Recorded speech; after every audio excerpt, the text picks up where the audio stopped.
J'ai le plaisir d'introduire ce webinaire qui a vocation donc à vous présenter un des axes d'accompagnement aux familles que propose le CIDFF Nord Territoire en partenariat avec l'association Dialogue et Solidarité et soutenu en ça par l'OCIRP, hein, qui est l'organisme commun des institutions de rente et de prévoyance.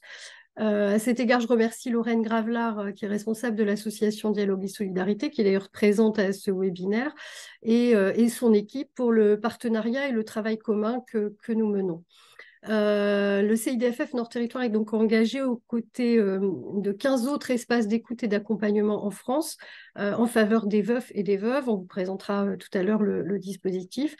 Le deuil du conjoint ou de la conjointe concerne en France à peu près 5 millions de personnes, 4 millions de personnes mariées et 1 million de personnes pacsées ou concubins.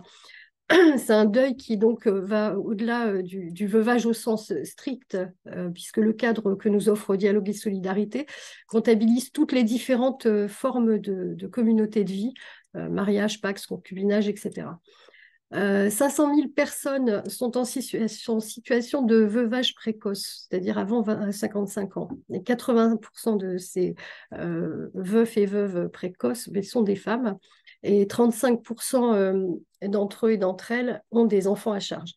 Donc, toutes ces situations de veuvage dessinent des difficultés de santé mentale, évidemment, d'isolement, des difficultés sociales, de perte de revenus, des difficultés d'insertion professionnelle ou de maintien dans l'emploi, des difficultés ou des problématiques d'organisation familiale et même parfois d'exercice de la parentalité.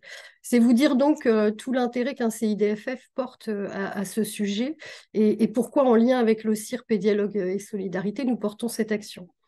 Le veuvage est un sujet délicat, il touche à l'intime. Il touche à l'intime et c'est un sujet qui est encore tabou. Son évocation est souvent compliquée, complexe, pour les entourages, qu'ils soient familiaux, amicaux, professionnels. Les personnes ont besoin d'écoute, de soutien, et c'est ce qu'offre le dispositif porté par les CIDFF et Dialogue et Solidarité. Mes collègues, donc Sandrine Destailleur, qui est conseillère conjugale et qui anime cet espace, et Soumicha Larib, qui est juriste, vont vous présenter cet accompagnement. Au préalable, je vais vous faire une petite synthèse de ce qu'est le CIDFF Nord Territoire, très rapide, rassurez-vous, avec quelques slides de présentation. À l'issue de nos interventions, on a prévu un petit temps d'échange, donc n'hésitez pas à utiliser la conversation, pour poser vos questions et réagir au fil de ce webinaire. Alors, je vais essayer d'avancer dans les slides. Voilà. Donc, le CIDFF, c'est une association qui est agréée par l'État, qui est inscrite au Code de l'action sociale. Le nôtre est également agréé par le ministère de la Justice en tant qu'association spécialisée d'aide aux victimes de violences sexistes et sexuelles. Et c'est aussi une association qui s'inscrit dans le temps, puisque vous voyez le petit logo à la gauche de l'écran. Nous existons depuis 1972, donc nous avons fêté nos 50 ans l'année dernière. Les différentes, je dirais, thématiques ou les différents champs d'action et d'activité sont évidemment l'accès au droit, la prévention, la lutte contre les violences sexistes, donc prévention et formation, la formation, évidemment, l'insertion, la vie affective et relationnelle et sexuelle, qui est une thématique qui aujourd'hui nous occupe de plus en plus, et évidemment la vie familiale et la parentalité, qui est un des espaces dans lequel s'inscrit Dialogue et Solidarité. Excuse-moi Marie, le diaporama n'a pas bougé. Ah, alors pour On moi, est il a bougé. toujours, on est toujours au programme. Toujours pas? Non. Pour personne? Ben, les autres disent que ça n'a pas l'air de bouger, ouais, dans la conversation. C'est Non, pareil, ça ça bouge bouge pas. pas non plus. Bon, écoutez, je suis un peu désolée, mais vous allez devoir vous contenter de ce que je vous dis. J'espère que ça vous suffira. Et puis, je suis en mode diaporama. Je vois que la conversation, on me donne des conseils, mais je suis en mode diaporama et je circule, moi, sur mon écran que je vois bouger. Donc, je ne sais pas trop quoi faire de mieux ou de plus. Peut-être faire échappe et réessayer, parce que c'est vrai que nous, on a une flèche comme si tu avais commencé l'action, mais que ça n'avait pas suivi. Alors, attends, je vais faire ça. Je vais relancer. Ouais, là, on voit bouger, ouais. Vous Ça voyez y est. bouger là? Ouais. Oui. Euh, Oui? Bon, en tout cas, on est sur territoire permanence, là. Est-ce que tu peux essayer de mettre la slide d'avant et après pour voir si ça bouge? Bah, c'est ce que je fais. Moi, ça bouge. Ah. Bon, alors là, ça bouge plus, mais Mm. tout à l'heure, en fait, on le voit pas en diapo entier, mais je pense que si tu sors du diapo pour toi, on va pouvoir rester sur le PowerPoint et enfin, je sais pas. Si je laisse Ouais, comme là, ça, vous le voyez? ouais, En c'est fait, c'est ça, quand là, je le passe en diaporama que ça je marche pas. pense. Ok. Du coup, je recommence pas depuis le début, hein. On était vraiment au démarrage de mon PowerPoint. Je vais juste reprendre ici. Donc, le CIDFF, je reprends un peu au fil de ce PowerPoint. Le CIDFF s'inscrit dans un réseau national. Il est fédéré donc, par une fédération nationale. Et il s'inscrit aussi dans un réseau partenarial avec des associations partenaires, dont d'ailleurs fait partie Dialogue et Solidarité, des collectifs d'acteurs, des établissements scolaires, universitaires, des associations culturelles sportives, des entreprises, des fondations, des établissements publics, des communes, des agglomérations, des collectivités locales, des ministères.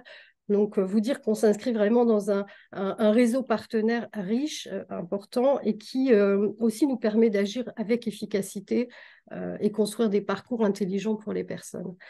Les territoires qui nous concernent, c'est-à-dire le CIDFF Nord Territoire, sont ceux que vous voyez apparaître, alors je l'espère, sur la carte qui est présentée à l'écran, avec 5 antennes sur le département du Nord, 3 sur la métropole lilloise, une dans le Hainaut et une dans le Cambrésis, avec aussi, et vous le voyez à la droite de l'écran, de nombreuses permanences délocalisées au plus proche des habitants et des habitantes de ces territoires. Rapidement, alors bon, c'est des chiffres, hein, ils incarnent pas forcément grand-chose, mais bon, voilà, ça vous donne une idée, je dirais, de l'activité. Les chiffres clés 2022, c'est un peu plus de 8500 entretiens individuels menés. Le public, alors vous ne serez pas très étonné, est à 89,5% un public de femmes. Cette année, donc en 2022, on a ouvert 1222 dossiers pour des faits de violence.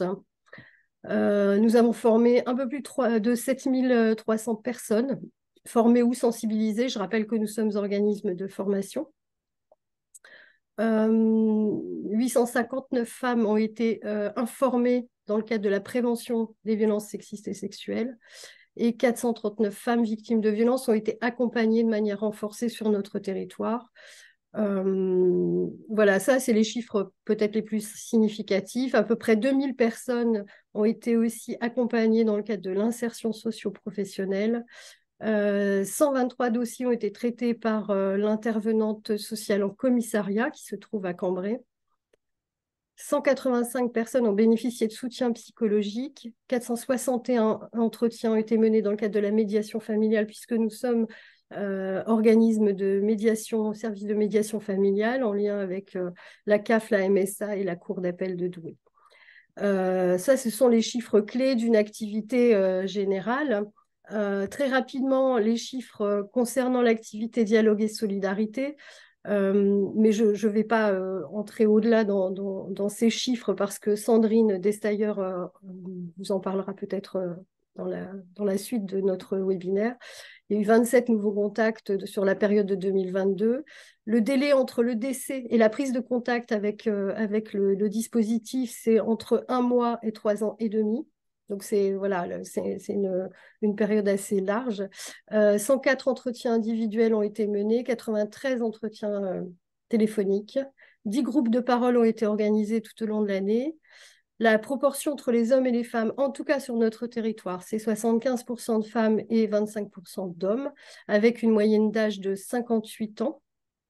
Et 51% des personnes sont en activité professionnelle, 40% sont retraitées et 33% des personnes accompagnées dans ce dispositif dialogue et solidarité ont des enfants à charge. Alors, l'organigramme, bon, je ne vais pas le détailler, mais il faut que vous sachiez quelles sont les expertises et les métiers que le CIDFF propose. Donc, nous avons des juristes, des psychologues, des conseillères en insertion, des travailleurs, travailleuses sociales, des juristes, des médiatrices familiales, des écoutantes, des formatrices, des chefs de projet. Donc une équipe pluridisciplinaire. Vous comprendrez aussi tout à l'heure quand on vous expliquera la complémentarité entre dialogue et solidarité et notre association, vous comprendrez mieux tout l'intérêt de cet accompagnement global. Et je vais donc passer la parole à Sandrine, que je ne vois pas à l'écran, mais qui va se manifester. Alors, bonjour à tous. Merci d'être là cet après-midi avec nous. Euh, donc, effectivement, moi, je fais l'accompagnement à Dialogue et Solidarité depuis quelques temps.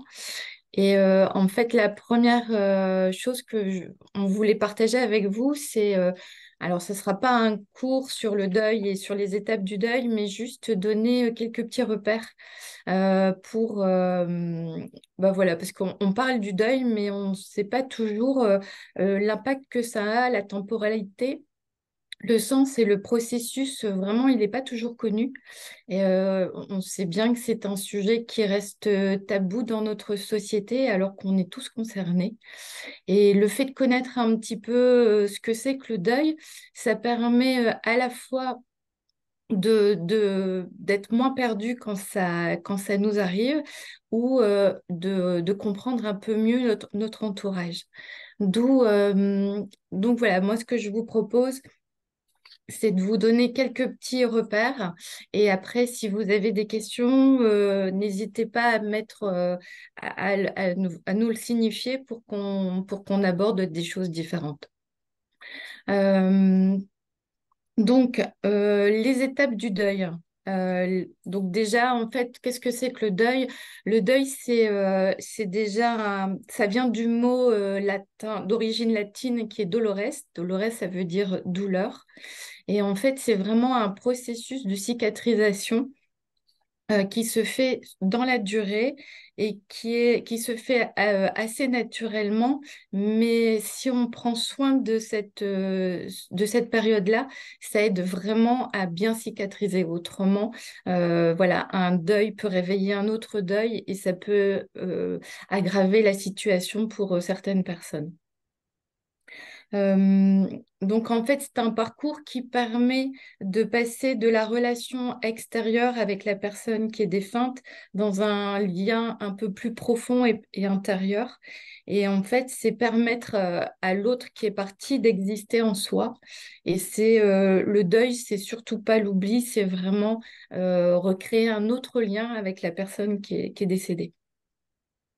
Alors, les étapes du deuil, en fait, voilà, même si chaque deuil est personnel et unique, mais on remarque en fait qu'il y a quand même des étapes qui se font. Alors, c'est pas des étapes linéaires, hein, ça peut être une étape qui se vit à un moment donné, on passe à une deuxième étape et un événement arrive et on revient sur l'étape précédente. Donc ça aussi, ça peut faire très très peur aux gens parce que les personnes ont l'impression qu'ils vont jamais s'en sortir. Donc ça fait aussi partie de l'accompagnement qu'on fait d'expliquer le côté un peu pédagogique pour que les personnes puissent comprendre qu'ils ne deviennent pas fous, mais que en fait, ce qu'ils vivent, c'est tout à fait normal.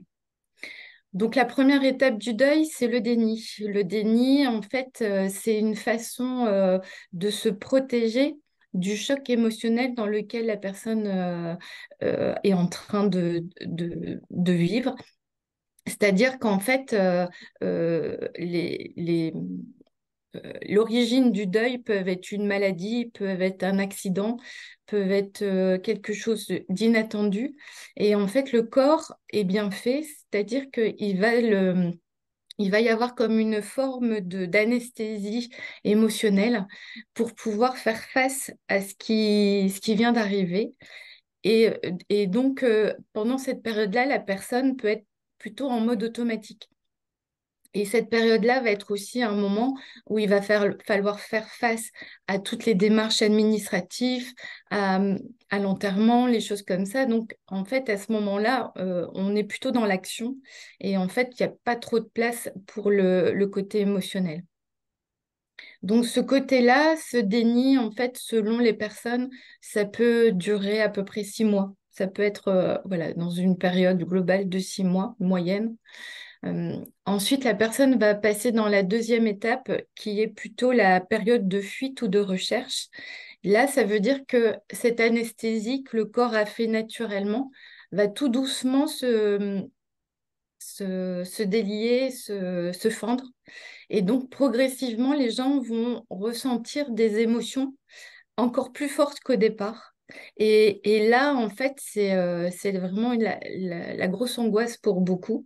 Donc, il y a des personnes qui vont plutôt être dans l'hyperactivité pour éviter de ressentir, et d'autres qui vont être dans se réfugier complètement ils vont continuer à parler aux défunts, ils vont rien vouloir bouger dans la maison, tout va rester en l'état pour que, en fait, rien ne bouge, en fait. On ne veut pas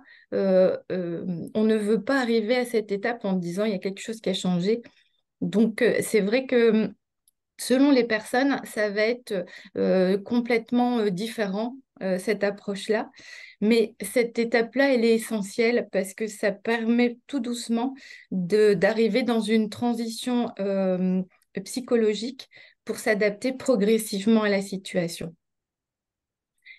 Et quelque part, pendant cette période-là, ça va être une période où on va prendre conscience que, que le deuil est irrémédiable, que la personne ne reviendra pas.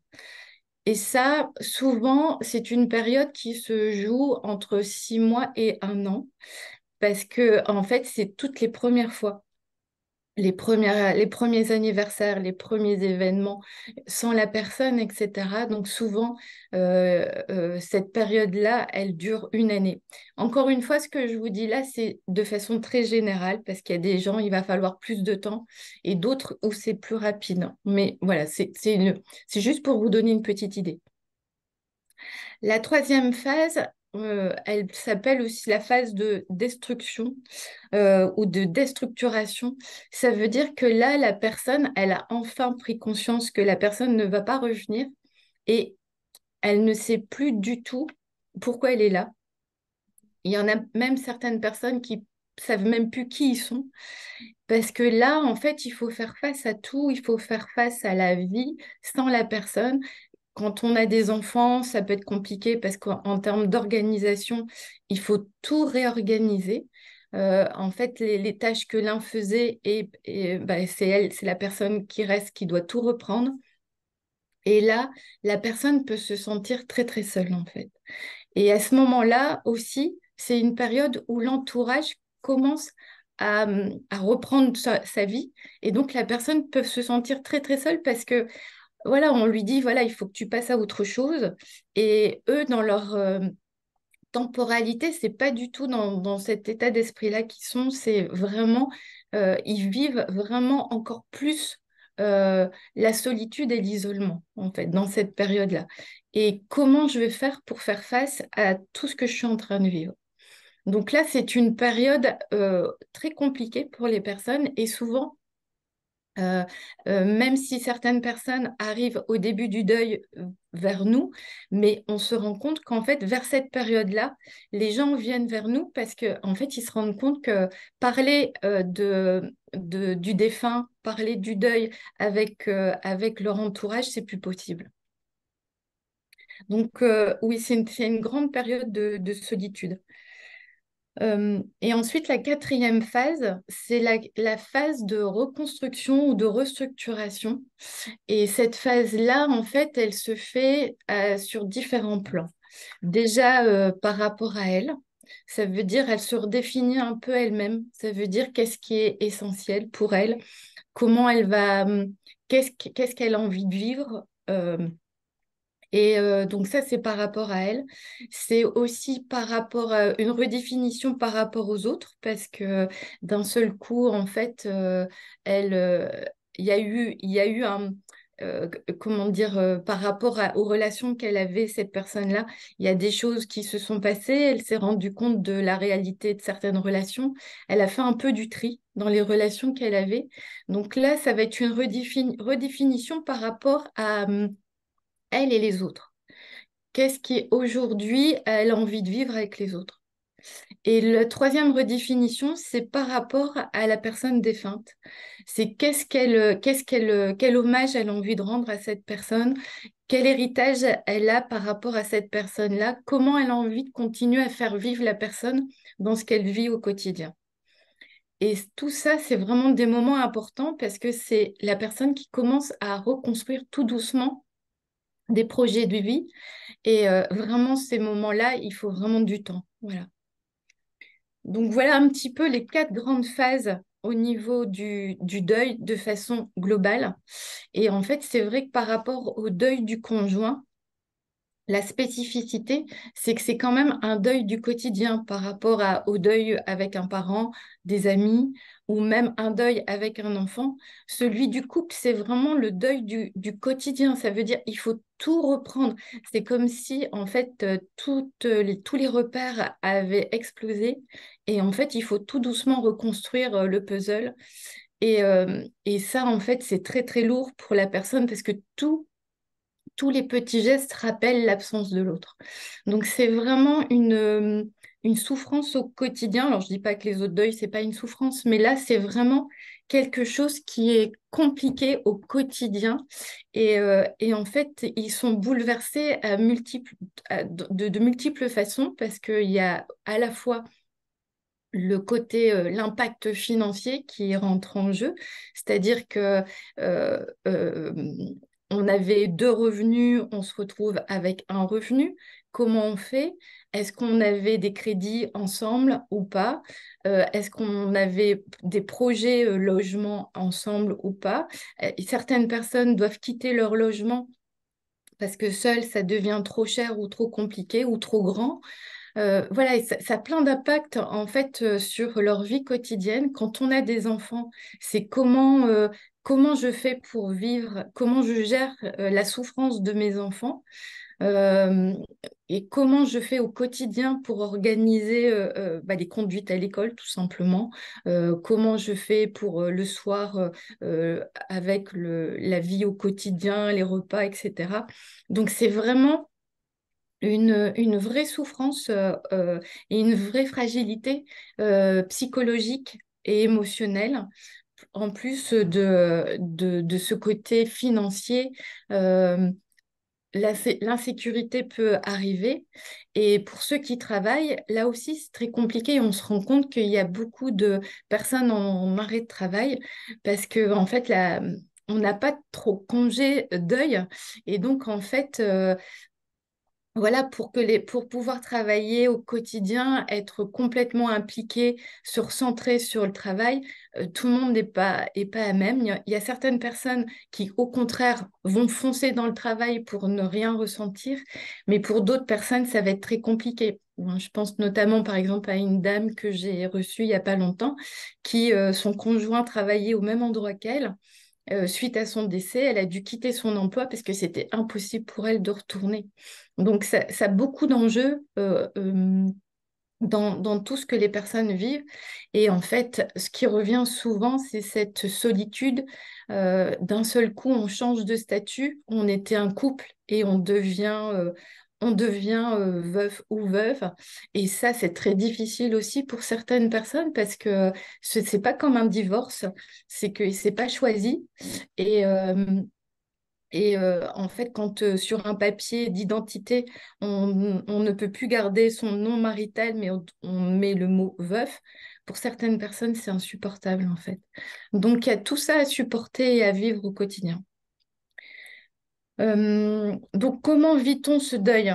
Alors, ça va être, comme on le disait tout à l'heure, hein, c'est très variable selon d'une personne à une autre et ça dépend aussi comment la personne elle-même vit ses émotions. Certaines personnes vont plutôt essayer de les fuir, d'autres, en fait, ça, comme ils me disent, je ne sais pas pourquoi, mais je pleure, je pleure, je pleure, je ne sais pas m'arrêter. Donc, en fait, ça va dépendre aussi de la personnalité et est-ce que les émotions font peur aux personnes ou pas? Donc, il y a tout cet apprentissage-là à faire aussi ensemble dans l'accompagnement. Il y a aussi, comme on disait tout à l'heure, la nature du lien avec le défunt. Euh, C'est-à-dire que effectivement le deuil du conjoint est différent. Il y a aussi comment le lien était mis en place. Est-ce qu'on était plutôt un lien fusionnel, plutôt harmonieux, plutôt en conflit? Donc tout ça, ça va être aussi des impacts dans l'approche du deuil. Il va y avoir aussi comment la fin de vie s'est passée. Est-ce que c'est une longue maladie? Est-ce que c'est un choc? Est-ce que c'est une crise cardiaque? Est-ce que c'est un accident? Est-ce que c'est un suicide? Tout ça, ça aura des répercussions sur comment la personne va vivre le deuil au quotidien. Donc, tout simplement pour dire que le deuil, ça reste quand même, même si on n'en parle pas beaucoup, mais c'est vraiment une étape traumatique hein, pour chaque personne. Et en fait, avec un sentiment de perte d'identité qui est très important, et ça, quel que soit l'âge de la personne, c'est ce qu'on remarque. Plus de repères, une fragilité complète. Et c'est vrai que dans la société, ce qui est compliqué, c'est que en fait, on laisse pas beaucoup de place à ça. Ça veut dire que globalement, la personne peut être en deuil 6 mois. Et après, au bout de 6 mois, hop, elle doit avoir tout réglé. Alors que dans la vraie vie, c'est pas du tout comme ça, en fait, hein. Ça peut durer, voire même des années pour certains. Donc ça, en fait, voilà les gros éléments, on va dire, sur un peu ce que les personnes endeuillées peuvent vivre. Et ce que je vous propose, c'est de voir avec ma collègue Soumisha, voir tout le côté juridique hein, par rapport à l'accompagnement autour du deuil. Bonjour à tous. Donc, concernant la manière d'anticiper, on va dire ça comme ça, les démarches, déjà, je dirais que la première étape, avant quoi que ce soit d'autre, c'est déjà de pouvoir en parler avec son conjoint, histoire de pouvoir un peu anticiper la situation et d'éviter de se retrouver complètement perdu au moment venu, même si j'en conviens que ce ne soit pas du tout le sujet le plus gai. Mais je pense que ça reste quand même relativement important, ne serait-ce que pour ensuite aborder la rédaction, par exemple, d'un testament ou d'envisager une donation entre époux. Concernant donc le testament, je vais commencer par ça. Le testament, donc, bon, je pense que ça, vous êtes un peu au courant, c'est un document donc, écrit qui est individuel et qui va avoir pour but de reprendre un peu l'expression des dernières volontés de la personne, tout simplement. Euh, le testament, il peut avoir différents buts, différents objets. La plupart du temps, ça va porter sur la transmission des biens. Ça va porter sur aussi, par exemple, la désignation d'une personne qui sera chargée donc d'exécuter les dernières volontés. Cette personne, donc on l'appelle, bon, ça, c'est une petite précision, mais voilà, c'est un exécuteur testamentaire. Ça va pouvoir aussi avoir pour but donc d'indiquer les souhaits concernant de ce qu'il adviendra de notre corps, tout simplement. Ou encore de désigner, par exemple, un tuteur dans le cas où on a des enfants mineurs et qu'on craint qu'il puisse se passer quelque chose. Ça peut être aussi une option, histoire d'éviter de... Alors, je veux pas dire d'éviter de trop angoisser, mais le fait de désigner une personne qui serait donc tuteur des enfants, ça peut parfois, pour certaines personnes, éviter d'avoir un point en moins et de se dire, bah, s'il m'arrive quelque chose, comment je fais? Notamment quand on se retrouve seul ou qu'on n'a pas forcément de famille à proximité ou quoi que ce soit d'autre.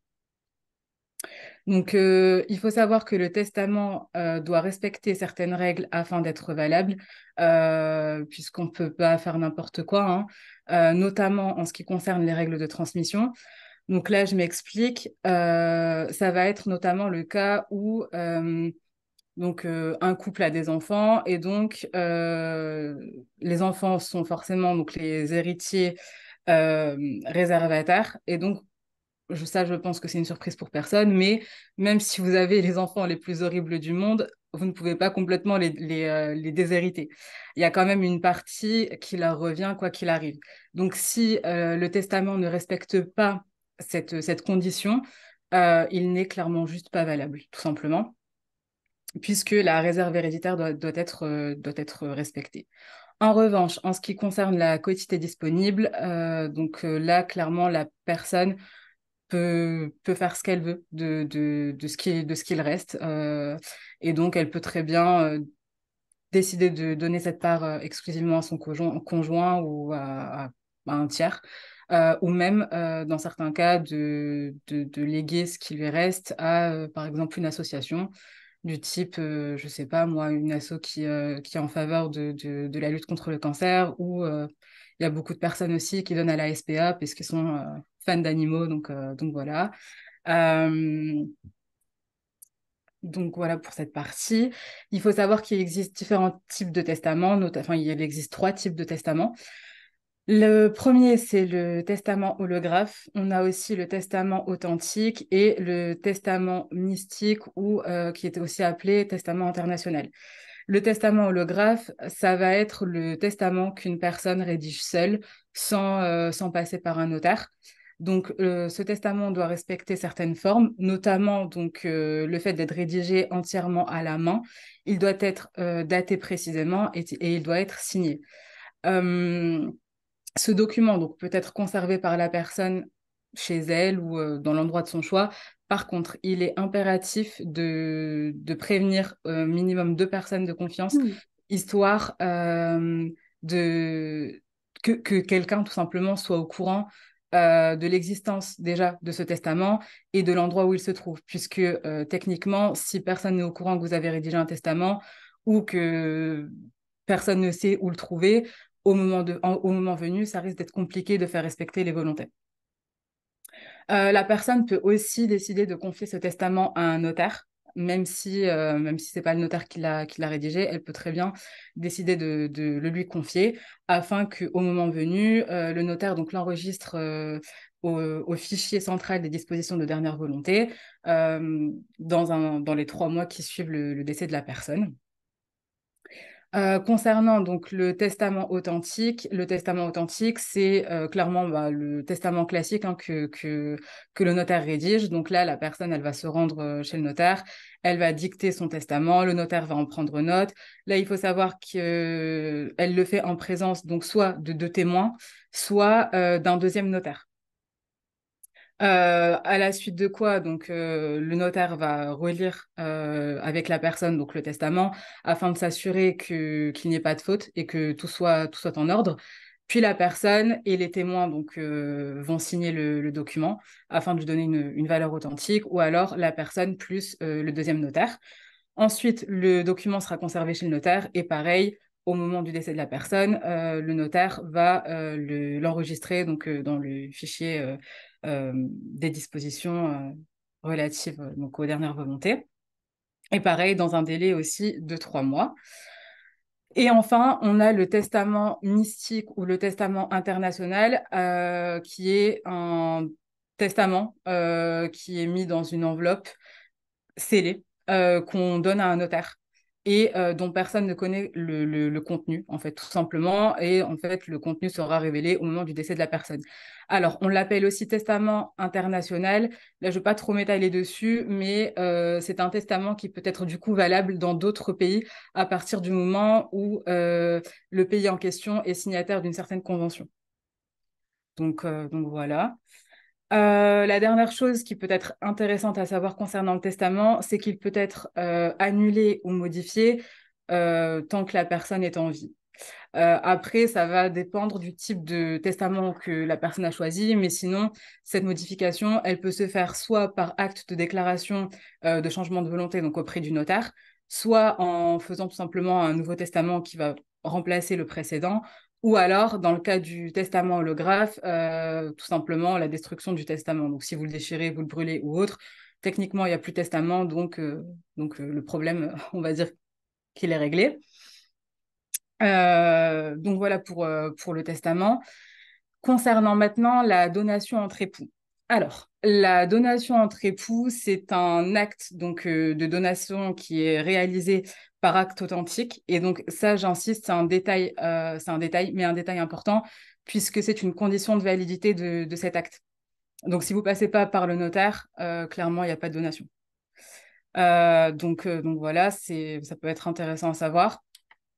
Donc, les époux vont prévoir réciproquement que dans le cas où il arriverait quelque chose à l'un ou à l'autre, donc le conjoint survivant bénéficierait donc de la quotité disponible spéciale entre époux. Donc, à savoir la part maximale que le conjoint survivant peut recevoir en fait dans la succession sans forcément, enfin sans pour autant porter atteinte à la réserve héréditaire qui, elle, revient de toute façon aux enfants. Bon, s'il n'y a pas d'enfants, le problème est réglé, mais dans le cas où il y en a, donc là, c'est quelque chose qu'il faut absolument respecter. Les droits de succession du conjoint donc, vont dépendre de ce qui a été prévu dans l'acte par les époux. Il y a 3 options possibles. Parfois, donc, dans cet acte, on peut directement préciser que l'époux bénéficiera pardon, de telle ou telle option, ou alors, mais dans la plupart des cas, ça reste quand même libre et le conjoint donc, a la possibilité de choisir entre l'une des trois options. Les 3 options en question sont soit donc l'époux va bénéficier donc de la quotité disponible ordinaire. Donc là, comme je disais, c'est la part du patrimoine donc de la personne qui peut être librement laissée à un tiers. Ça se fait par testament en principe. Donc il faut quand même faut quand même le préciser. Soit la personne va pouvoir bénéficier donc de la totalité des biens du défunt en usufruit. L'usufruit, c'est le droit donc d'utiliser le bien librement, hein, sans en être propriétaire, puisque là, ça va être typiquement le cas euh, d'une maison, d'un bien immobilier. Donc les deux époux avaient un bien en commun, monsieur décède, madame continue de vivre chez elle, hein, tout simplement. Mais donc les enfants, du fait donc, du décès de monsieur, deviennent nus propriétaires. C'est-à-dire que même si madame peut disposer du bien comme elle l'entend, elle ne peut pas en faire ce qu'elle veut. C'est-à-dire que si pour une raison ou une autre, elle décide de le vendre, il lui faut l'accord des enfants pour pouvoir vendre le bien. Ça, je reviendrai dessus. Il y a un moyen d'éviter d'être bloqué sur ce côté-là, puisque, bon, en principe, en principe, ça va, mais dans le cas où, pour une raison ou une autre, les relations sont pas très bonnes entre le parent restant et les enfants, par moment, ça peut être difficile. Donc, une façon de protéger le conjoint, c'est d'insérer donc au moment donc de la rédaction de cet acte, une clause d'attribution intégrale. Je reviendrai dessus après. La dernière option, c'est pour l'époux de soit bénéficier donc d'un quart des biens en pleine propriété et de bénéficier oui, des 3 quarts restants en usufruit. Donc, comme je le disais, la clause d'attribution intégrale, elle permet de protéger davantage le conjoint restant, puisqu'en fait, c'est une clause juridique qu'on ajoute au contrat, à l'acte, et qui va permettre donc au conjoint restant de pouvoir utiliser, de disposer librement du bien, c'est-à-dire que si pour une raison ou une autre, le conjoint restant décide de vendre le bien, il n'a absolument pas besoin d'obtenir l'accord des enfants. Ce qui peut être un avantage dans certaines situations, encore une fois, comme je vous le disais, si les relations ne sont pas forcément très bonnes. Par contre, il faut savoir que même si la personne donc, décide de vendre le bien, même si elle n'a pas besoin de l'accord des enfants pour pouvoir le faire, une partie de la somme leur revient quand même, puisque encore une fois, on ne peut pas déshériter complètement les enfants et que donc, comme ils restent héritiers donc, et nus propriétaires, ils ont le droit de percevoir une partie de la somme perçue pour la vente du bien. Il faut savoir que donc l'acte de donation entre époux peut être révocable, c'est-à-dire que même si les deux l'ont signé, un des deux époux peut très bien décider de révoquer l'acte devant le notaire ou par testament, et donc de ne plus conférer les droits à son conjoint. Et encore une fois, enfin, je reviens dessus, mais j'insiste parce que bon, c'est quand même relativement important. Que ce soit la donation entre époux ou le testament, ça ne permet pas à un des deux époux d'avoir plus de droits dans la succession. C'est vraiment juste un moyen de protéger davantage, je dirais, mais ça ne permet pas d'avoir plus de droits que les enfants ou quoi que ce soit d'autre, puisqu'encore une fois, on ne déshérite pas ses enfants. Voilà, du moins pas complètement. Concernant maintenant les démarches administratives, alors je vais parler des plus importantes, entre guillemets, mais la liste n'est absolument pas exhaustive puisque chaque situation est différente. Donc, dans certains cas, vous allez avoir plus ou moins de démarches à faire. Mais je pense qu'il est quand même important d'avoir un aperçu, en tout cas sur les démarches les plus importantes. Alors, concernant ces démarches, il y en a qui se font dans les 24 heures, d'autres dans les 48 heures, d'autres dans la semaine ou dans les mois à venir. Dans les 24 heures, ça va être typiquement donc, faire constater le décès. Donc là, on va faire appel à un médecin qui va délivrer un certificat de décès, qui va permettre ensuite le transfert du corps donc, vers les pompes funèbres que la famille aura choisi. Si le décès donc a lieu dans un établissement de santé ou dans une structure sociale, l'établissement donc va se charger en fait d'établir le certificat par le médecin donc du service. Ensuite, ce qui est important de faire, c'est déclarer le décès à la mairie. Donc ça aussi, c'est une démarche qui se fait dans les 24 heures. Et elle peut se faire par toute personne à partir du moment où la personne en question détient les documents nécessaires pour déclarer le décès. Ça peut même être l'organisme de pompe funèbre qui fait cette démarche, enfin, oui, qui peut faire cette démarche auprès de la mairie. Petit ajout concernant le décès d'une personne donc à l'étranger, en plus des autorités locales, il faut impérativement prévenir les services consulaires français sur place, notamment dans le cas où on souhaite, par exemple, faire rapatrier le corps en France. Et enfin, il va falloir donc obtenir les actes de décès. Ça aussi, généralement, c'est dans les 24 heures, car ils vont être tout simplement nécessaires pour la suite des démarches. Dans les 48 heures, il va falloir contacter donc l'assurance afin de voir si un contrat obsèque avait été contracté par le défunt ou si la famille a déjà connaissance de l'existence de ce contrat. Elle doit de toute façon contacter l'assureur afin de débloquer les fonds pour pouvoir tout simplement procéder aux obsèques, enfin, aux frais qui sont relatifs, bien évidemment. Dans le cas où il n'y a aucun contrat qui a été fait, donc là, la famille va se charger de ça. Par contre, elle peut prendre donc, sur le compte du défunt jusqu'à 5 000 euros. C'est le maximum. Qu'on peut retirer donc, sur le compte du défunt. Bien évidemment, si les sommes ils sont, hein, vous ne pouvez pas prendre de l'argent qui n'existe pas de toute façon, mais s'il y a assez d'argent donc sur le compte du défunt, on est autorisé à pouvoir se servir sur ces comptes pour pouvoir gérer les frais d'obsèques. Concernant au délai légal pour procéder donc aux obsèques, le délai est de 6 jours. Ça doit se faire dans les 6 jours qui suivent le décès de la personne.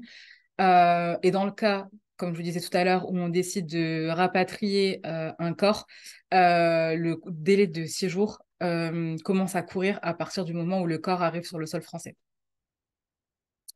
Ensuite, dans les 7 jours et dans les mois qui suivent, qu'est-ce qu'il va falloir faire? Donc là, ça va être typiquement contacter la banque pour clôturer donc, tout ce qui est compte ou pour pouvoir changer donc, de transformer le compte joint, par exemple, en compte personnel, etc. Et il va falloir résilier tout type de contrat. Pareil, il va falloir prévenir l'employeur si la personne était encore en activité au moment où le décès est survenu, ou alors si la personne était à la retraite, ça va être contacter les caisses de retraite afin de pouvoir obtenir la pension de réversion, par exemple, euh, donc du fait du décès du conjoint. Pareil, il va falloir prévenir les organismes sociaux, là où les banques, encore une fois, tout ce qui est prestataire de services, donc eau, électricité, téléphonie, transport, etc. Et bien évidemment, les impôts. Donc tout ça, ça se fait par la transmission donc, de l'acte de décès, d'où l'importance de demander plusieurs copies au moment où on se rend tout simplement à la mairie pour déclarer le décès. Concernant, donc, là, je vais m'arrêter sur deux, trois petites choses concernant l'histoire du compte bancaire. Donc, quand il s'agit d'un compte joint, le cotitulaire survivant peut continuer à utiliser le compte. Euh, mais là, donc, il va y avoir une différence qui va être faite entre les, hum, les sommes qui n'appartiennent qu'aux défunts. Donc, typiquement, ça va être le salaire, par exemple, qui du coup va faire partie de la succession, et les sommes qui appartiennent au conjoint. Donc, si les deux salaires rentrent, le salaire jusque-là qui appartenait, enfin les sommes qui appartenaient à monsieur ou à madame, hein, feront partie de la succession. Pareil, le compte peut être bloqué temporairement le temps que tout soit mis en place et le temps que le compte se transforme en compte individuel. Dans le cas où la personne continue d'utiliser le compte et que les deux avaient donc un chéquier. Par contre, il est déconseillé de continuer à utiliser le chéquier où figurent les deux noms. Puisque le chèque peut très bien être refusé. Donc, pour ça, il vaut mieux attendre. Euh, Lorsque donc le défunt est pacsé, il n'y a pas forcément de démarche à faire dans le sens où à partir du moment où vous allez déclarer le décès, c'est directement reporté sur les deux actes de naissance. Euh, donc voilà. Si la personne était en location, il faut prévenir le bailleur afin de soit résilier le bail, soit dans le cas où les deux vivaient ensemble, euh, pouvoir faire un changement de nom sur le bail et reprendre donc le bail au nom de la personne survivante. Euh, et pareil, donc si la personne était propriétaire d'un bien qu'elle a mis en location, il faut prévenir les locataires afin qu'eux aussi puissent verser donc, le loyer sur un compte différent. Et enfin, je dirais que la démarche la plus importante à faire pour tout ça, de toute façon, c'est de contacter le notaire, puisque qui de mieux placé que le notaire pour pouvoir procéder donc, au règlement de la succession. Et donc ça se fait donc, dans un délai de 6 mois maximum, si le décès est intervenu en France. Dans le cas où le décès a eu lieu pardon, hors de France, métropolitaine, j'entends. Donc là, le délai, il est porté à 12 mois. Euh, donc voilà. Pour ce qu'il en est des démarches et de la façon d'anticiper donc, la situation. Je repasse donc la parole à ma collègue. Merci Soumisha. Et du coup, maintenant qu'on a dressé un peu le calendrier des démarches, aussi la situation que vivent à la fois au plan émotionnel, mais aussi administratif et les difficultés des veuves et des veufs, et Sandrine va nous présenter justement comment on surmonte cette épreuve et quel espace d'accompagnement Dialogue et Solidarité propose. Oui, parce qu'en fait, souvent les personnes qui viennent vers nous, en fait, c'est justement cette question-là qui se pose, c'est comment je vais surmonter cette épreuve, en fait, hein, avec des tas de questions qui arrivent en disant, mais comment je vais vivre après la perte de l'amour de ma vie? Comment je fais pour élever mes enfants maintenant? Pourquoi je pleure tout le temps? Comment on fait son deuil? Qu'est-ce que je vais devenir? Enfin voilà, c'est toutes ces questions-là que les personnes arrivent assez angoissées et complètement perdues, comme je disais tout à l'heure, sans plus aucun repère. Donc, en fait, la première chose qu'on leur propose, c'est souvent d'accueillir toutes ces émotions, parce qu'en général, on a tendance à vouloir minimiser cette douleur, cette perte. Et donc, en fait, on se rend compte que si on veut contourner ça, on ne fait que décaler le deuil. D'où la difficulté et l'importance de pouvoir accueillir tout ce qui se passe et de pouvoir les traverser. Faire son deuil, ça ne veut pas dire grand-chose en fait, hein. C'est plutôt comment j'accepte tout doucement de me confronter à la réalité et comment je réapprends à vivre. Et c'est vrai que le travail qu'on propose avec les personnes, c'est de pouvoir reconnaître. En fait, il y a plusieurs étapes. C'est d'abord reconnaître la réalité du décès. Ça, c'est la première étape. La deuxième étape, c'est ce que je disais tout à l'heure, c'est de pouvoir vivre toutes ces émotions, hein, que ce soit la tristesse, la colère, la culpabilité, parce que quand voilà, les personnes qui arrivent et qui disent mais j'ai pas pu le sauver, comment je fais pour vivre avec ça, ou des choses comme ça. Et c'est aussi la peur des gens, qu'on oublie la personne qui est partie, la personne qui est défunte en fait. Et c'est justement, c'est comment je préserve la mémoire de la personne défunte et comment je crée ce nouveau lien plus intériorisé avec elle en fait. Comment je fais pour que voilà, elle reste constamment un peu avec moi, mais que je puisse continuer à vivre. Et donc la quatrième étape, c'est bien effectivement, c'est comment je m'ajuste à cette nouvelle réalité sans la personne et comment je recrée un projet. Donc, grosso modo, en fait, les étapes et le cheminement et l'accompagnement qu'on va proposer avec ces personnes, c'est vraiment à réussir à cheminer dans ces différents éléments-là. Et pour ça, en fait, c'est vraiment important de pouvoir que la personne puisse avoir un espace de parole, de se sentir écoutée et de pouvoir partager tout ce qu'elle est en train de vivre pour pouvoir se reconstruire. Donc ça, en fait, ça se fait. Donc nous, en fait, on le propose dans l'accompagnement de dialogue et solidarité. On le propose à la fois avec un accompagnement individuel. Ça veut dire qu'en fait, on prend le temps avec la personne, donc soit de façon en présentiel, soit par téléphone d'apporter un petit peu tous ces repères et surtout la rassurer et l'écouter. C'est surtout essentiellement de l'écoute. euh, et donc ça, en fait, ça se fait voilà, avec une...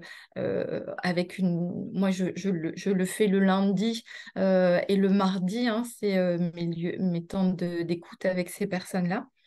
Et on propose aussi un accompagnement avec les groupes de parole, où là, en fait, c'est très important parce que les personnes puissent se retrouver entre elles. Et là, en fait, ils ont vraiment l'impression de se retrouver avec des personnes qui ont vécu la même chose, parce que même si l'entourage est là pour les épauler, surtout au début, en fait, l'entourage fait aussi un deuil et donc ils sont pas toujours disponibles ou des fois, en fait, ils veulent bien faire et ils peuvent être maladroits parce qu'il y a cet enjeu affectif qui est très fort que, en fait, nous, en étant tierce personne, c'est un peu plus facile de dire des choses qu'on n'oserait pas dire à ses proches. Donc, en fait, les groupes de parole qu'on propose, c'est une fois par mois. Donc, moi, je le propose le lundi matin et ça dure 2 heures. Et en fait, chaque rencontre est un moment où les personnes peuvent déposer leurs problématiques, voir un petit peu comment les autres cheminent. Et ça leur redonne de l'espérance. Souvent, c'est ce qu'on me dit en me disant, ça m'a fait du bien de pouvoir dire des choses que je peux pas dire ailleurs. Ça me fait du bien d'entendre que les autres vivent la même chose que moi. Ça fait du bien d'entendre le chemin des autres pour voir où ils en sont et voir que c'est possible d'aller mieux. Parce que ça aussi, pour certaines personnes, ils ont l'impression que ça sera jamais possible. Des personnes aussi, ça leur permet aussi d'avoir envie de prendre soin d'eux, notamment quand il y a des enfants, où en fait on est très centré sur la souffrance des enfants, le deuil des enfants, et eux, ils s'oublient un peu. Donc ces moments-là, c'est des moments pour eux, et c'est des moments où ils peuvent échanger sur ce qu'ils sont en train de vivre de douloureux. Donc voilà un petit peu ce qu'on peut proposer. Donc l'accompagnement, dialogue et solidarité, moi je le fais sur l'île, mais je touche un peu les personnes sur tout le Hauts-de-France. Et en fait, j'ai des collègues qui font le même travail que moi, mais sur l'ensemble de la France. On est à peu près 15 lieux d'accueil sur l'ensemble de la France, où en fait, il y a un numéro vert où là, toutes les demandes sont centralisées et ensuite, en fonction du lieu d'habitation de la personne, en fait, voilà, les personnes seront orientées de façon locale. Et le fait d'être dans les CIDF, ça permet aussi de travailler en complémentarité avec les collègues. Ça veut dire que si effectivement les personnes que je rencontre ont un souci juridique, je peux l'orienter vers nos juristes. S'ils ont un problème plus, voilà, un accompagnement un peu plus spécifique, psychologique, ça peut arriver parce que par exemple, j'ai déjà eu une personne qui est sous emprise de son conjoint et malgré ça, le deuil reste très compliqué. Donc, en fait, selon les demandes des personnes, en fait, on arrive à, à réorienter même vers des associations locales. Donc, même par exemple, peut-être on a orienté les personnes vers vos structures. Ça, c'est possible. En fait, on s'ajuste vraiment, on fait un vrai diagnostic de savoir ce que la personne a besoin et comment on peut y répondre. Donc, il y aura des personnes qui vont nous appeler parce que la solitude est trop longue, trop dure, et donc ils ont besoin de rencontrer d'autres personnes dans un autre cadre. Donc, ça, c'est possible. D'autres personnes, on va plutôt les orienter vers des soins médicaux parce qu'on sent qu'au niveau santé, c'est compliqué. On peut orienter aussi vers des soins thérapeutiques parce que le deuil vient vraiment très compliqué et peut devenir pathologique. Donc voilà, on est vraiment à un moment de transition dans leur cheminement et en fait, on se rend compte que c'est vraiment important en fait d'être là à un moment donné dans leur deuil. Euh, pour terminer, j'avais juste envie de vous proposer quelques petits témoignages que des personnes qui ont été accompagnées nous ont renvoyés. Donc, je pense par exemple à Stéphanie qui nous a envoyé un petit témoignage sur le groupe de parole. Elle me disait que le groupe m'a aidé à m'exprimer sur un sujet que je n'aborde jamais et ça fait du bien. J'ai essayé d'apporter un peu de positivité car la vie continue, même si au début on a du mal à s'en rendre compte. Donc ça, c'est le témoignage de Stéphanie. Catherine nous a renvoyé un autre témoignage aussi sur le groupe. C'est le groupe est arrivé au bon moment. J'en avais besoin à ce moment-là. Groupe bienveillant où l'on peut parler du défunt, du groupe du travail du deuil, des méthodes pour se relaxer, de notre vécu et de prendre le temps de revenir sur les semaines passées. Daniel aussi nous a laissé un petit message par rapport au groupe en nous disant qu'il avait reçu un très bon accueil dans le groupe, il y avait beaucoup de bienveillance et il a aimé les petits rituels que l'on faisait au début et à la fin des séances. Et le fait de pouvoir parler, cela me faisait du bien. Il n'y avait pas de jugement. Et je pense qu'au fil du temps, ça m'a apporté un peu de sérénité. Et Marie-Xavière, elle a plutôt axé son témoignage plutôt sur les échanges téléphoniques qu'on a eus ensemble, puisqu'elle ne pouvait pas venir au groupe de parole et c'était pas tout à fait ce qu'elle souhaitait. Donc, elle me disait qu'elle a bénéficié des échanges téléphoniques et que ces rendez-vous ont été salutaires pour elle à plusieurs niveaux. J'ai bénéficié d'une écoute attentive, douce, sans jugement et bienveillante. Il est très important pour moi d'échanger avec un professionnel qui connaît bien les méandres du deuil et de son processus qui dure toute la vie. J'apprécie vivement la possibilité d'exprimer mes ressentis qui seront entendus et compris en sachant que ceux-ci évoluent en fonction des différentes étapes du processus de deuil. Il est également important de pouvoir répéter certaines choses et de revenir en arrière sur d'autres. Je peux avoir l'impression de saouler mes proches à force d'exprimer mes états d'âme et je n'ai pas forcément envie d'assombrir leur horizon. Voilà un petit peu les petits témoignages qu'on a pu avoir. Et l'idée de vous partager tout ça, c'est aussi de voir avec vous si vous avez des situations de personnes qui auraient besoin d'un accompagnement et de voir comment on pourrait travailler ensemble si vous le souhaitez et comment on pourrait être complémentaires dans les accompagnements qu'on peut faire pour ces personnes-là. Donc voilà, ce qu'on vous propose si vous avez, c'est d'avoir, si vous avez des questions, ce petit temps qui nous reste de poser vos questions pour qu'on puisse répondre à différentes choses que vous posez. Alors, merci Sandrine et merci Soumisha pour cette présentation. Moi, ce que je retiens quand même pour synthétiser un peu vos deux interventions, c'est le besoin d'un espace bienveillant d'écoute, de pouvoir prendre soin de soi, d'être accueilli et non jugé, de pouvoir aussi être accompagné peut-être de manière globale avec l'ensemblier des difficultés qui s'imposent de manière parfois très brutale hein, sur le volet juridique. Soumisha a évoqué un certain nombre de points sensibles, mais il y en a d'autres évidemment et un tas de situations individuelles. D'être aussi, pourquoi pas, accompagné sur l'emploi ou sur le volet social, le logement, etc., puisqu'il y a toutes ces problématiques qui peuvent être convoquées. Et donc, je retiens effectivement cette dynamique que nous pouvons proposer, mais aussi avec nos partenaires, d'un accompagnement global des personnes en situation de deuil de conjoint. Alors, Sandrine vous l'a dit, on est à votre disposition là tout de suite si vous avez des questions, mais j'ai regardé dans la discussion et je n'en ai pas vu. Mais si vous souhaitez prendre la parole, c'est tout à fait possible. Vous dire aussi que ce webinaire est enregistré.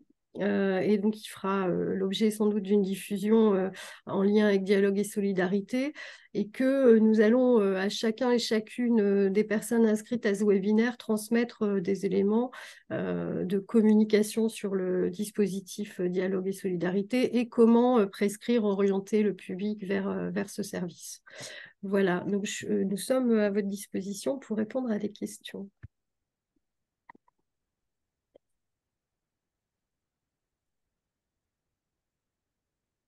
S'il y en a.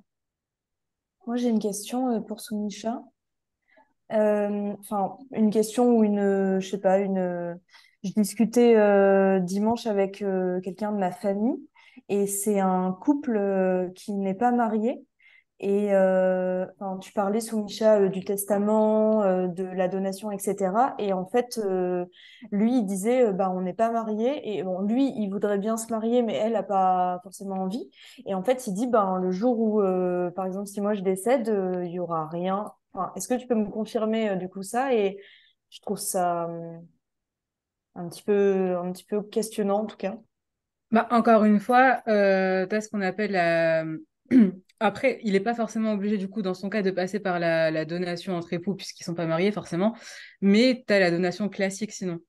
Donc, tant que tu portes pas atteinte, en fait, à la réserve héréditaire, Ils tu... n'ont pas d'enfants. D'accord, ok. Bon, de toute façon, ça reste quand même plus simple, mais enfin, sachant qu'après, tu as quand même d'autres d'autres personnes qui entrent en jeu. Enfin, s'il n'y a pas d'enfants, tu peux avoir les frères et sœurs dans certains cas, tu peux Mm. avoir les parents. Enfin, il y a pas mal de choses qui entrent en considération. Mais t'as quand même, il te reste cette quotité disponible, donc clairement, tu fais ce que tu veux. Si tu as envie de la donner à ton meilleur ami parce que c'est ton meilleur ami et qu'il a toujours été là pour toi, tu peux très bien le faire.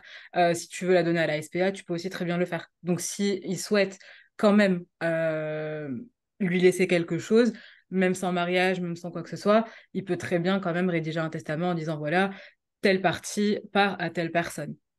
Ok. Ça, c'est tout à fait faisable. Et alors, je connaissais pas, moi, les distinctions entre les testaments. Et ça a autant, enfin, j'ai pas tout retenu, donc peut-être que je pose une question que auquel tu as déjà répondu.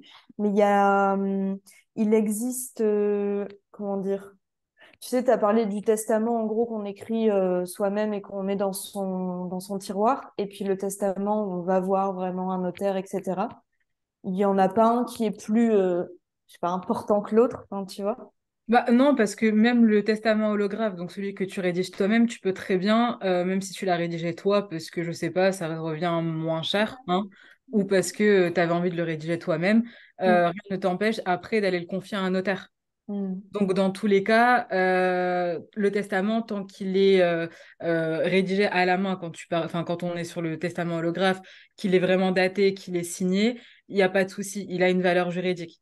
Ok. Mais Donc, du coup, non, non, les il y a gens vont chez le notaire parce qu'ils ont quoi, la flemme de le faire eux-mêmes ou il y parce a. que peut-être qu'ils ne sont pas au courant de la possibilité de le faire soi-même, Ok. parce que le notaire, tu pars du principe que comme c'est un professionnel, il est peut-être plus à même de faire ça correctement. Mhm. C'est aussi une sécurité, Mhm. puisque en effet, enfin, voilà, tu pars du principe que tu vas prévenir. Je sais pas, moi, tes frères et sœurs, qu'il existe ce testament, mais tu peux peut-être avoir des doutes en te disant, attention, est-ce qu'ils vont vraiment le respecter? Mhm. Est-ce que il n'y a pas quelqu'un qui va tenter de changer quoi que ce soit en sa faveur? Enfin, Ouais. voilà, après, tu sais, l'imaginaire humain, Mhm. ça peut aller loin. Donc, Est-ce qu'ils vont pas tout donner à la SPA, par exemple? Là, ce serait. voilà, c'est ça. Donc, non, non, en fait, le fait de le faire chez le notaire, je pense que c'est juste une sécurité. C'est vraiment juste Ok. plus rassurant pour les personnes, tout simplement. Ok. Il y Merci. avait une question sur la possibilité de faire des groupes de parole en visio, qui s'adressait du coup plutôt à Sandrine. Alors j'ai vu que Lorraine avait répondu dans la discussion que c'était possible et qu'il fallait prendre contact avec Dialogue et Solidarité. Je ne sais pas si tu veux compléter, Sandrine. Oui, que c'est vrai que ici il y en a pas parce qu'il n'y avait pas la demande. Hein, la plupart des personnes que je rencontrais n'étaient pas du tout adeptes de ça pour le moment. Mais effectivement, il y a deux groupes de visio qui existent voilà et qui existent à deux moments différents. Donc effectivement, il ne faut pas hésiter à prendre contact avec Dialogue et Solidarité pour pouvoir voir dans quel groupe il y a de la disponibilité. Et, euh, ce que j'allais dire, j'ai oublié. Oui, et que dans le groupe, ce que j'ai vu aussi, le nombre de personnes dans le groupe, effectivement, il y a moins de monde, je pense que ça va jusqu'à 8 personnes, je crois, pour que justement chaque personne et le temps d'échanger en visio, voilà, ce qui est un petit peu différent qu'en présentiel, où dans le présentiel, on accepte jusqu'à 10 personnes dans le groupe. C'est vrai que ça, tout à l'heure, je ne l'ai pas dit, mais effectivement, on fait des groupes à peu près de maximum 10 pour que sur les 2 heures, chacun ait vraiment son temps de parole. J'ai mis une petite slide avec les contacts de Dialogue et Solidarité et du CIDFF Nord Territoire au besoin. Et vous avez aussi la cartographie des 15 espaces d'écoute en France qui sont pour la plupart portés d'ailleurs par des CIDFF. Alors je pense qu'il y a encore une question. Non, il y a une réponse. Ok. Est-ce qu'il y a d'autres questions Oui, s'il vous plaît. Oui. Oui, bonjour, hein. Je voulais savoir s'il était possible de vous orienter une personne qui n'aurait pas perdu son conjoint, mais sa maman, au niveau du dialogue et solidarité. Est-ce que c'est possible ça ou pas? Pour l'instant, effectivement, dans le cadre de Dialogue et Solidarité, on reste sur l'accompagnement du conjoint pour le moment sur ce dispositif-là. Ok. Et je me permets Mm. juste. Ah, mince. Oui, bonjour. Je me Mm. permets juste d'apporter un complément de réponse, Sandrine. On travaille effectivement avec nos institutions de prévoyance partenaires qui ont fondé Dialogue et Solidarité, et notamment les personnes qui sont adhérentes à AG2R peuvent bénéficier, quel que soit le type de deuil, mais sur les espaces Dialogue et Solidarité, aujourd'hui, c'est vraiment deuil de conjoint. D'accord, ok, très bien. Merci beaucoup. Et puis ensuite, j'avais une deuxième question. Tout à l'heure, vous disiez qu'il n'était pas possible de déshériter ses enfants. Oui. Euh, mais admettons que bah voilà, une personne a deux enfants et qu'elle ne s'entend plus avec un enfant. Si elle décide en soi de revendre ses biens, de vider ses comptes et de donner de son vivant à l'autre enfant, c'est possible. Alors, dans tous les cas, même si elle le déteste et que c'est un enfant ingrat, il y a quand même quelque chose qui doit lui revenir. Ça, elle peut pas tout donner à De l'un au son vivant. détriment de l'autre. Et de son vivant, c'est ça Même, Non, même de son vivant. d'accord, Elle très peut bien. donner une plus grosse partie, si elle le souhaite, à l'enfant avec lequel ça se passe mieux, mais D'accord, l'autre ne peut pas totalement rien avoir. Ça, c'est juste pas possible. d'accord, très bien. Bah, merci beaucoup. De rien. N'hésitez pas s'il y a d'autres questions à prendre la parole.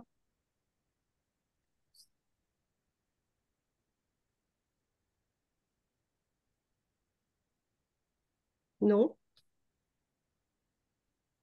Bon, il semble que non, si je ne me trompe pas.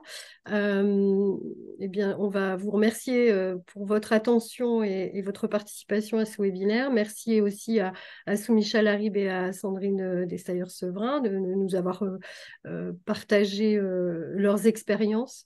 Nous allons à toutes et à tous transmettre les éléments dont on vient de parler, hein, afin de prescrire et de mieux connaître ce dispositif. Et je pense que et Dialogue et Solidarité et le CIDFF Nord Territoire restent à votre disposition pour tout complément ou toute question que vous n'auriez pas posée et auxquelles nous pourrions répondre à l'issue de ce temps de webinaire. Merci à toutes et à tous. Merci à vous, c'était très intéressant. Merci beaucoup. Merci Lorraine, à Merci. bientôt. À bientôt. Ouais, Merci. au Au revoir. revoir. Au revoir. Merci. Au revoir. Au revoir. Au revoir.